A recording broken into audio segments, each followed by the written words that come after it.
Yan, magkakaroon ng klaro ngayong linggong to. Pisces, Cancer, and Scorpio. So,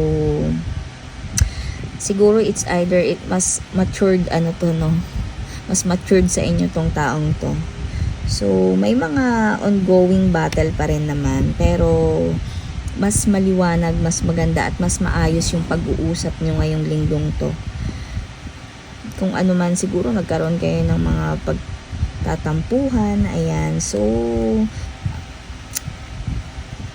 dito is ipagbabati rin kayo, no, so meron tayo ditong King of Wands, may tutulong sa inyong tao para makapag-usap kayo ng maayos.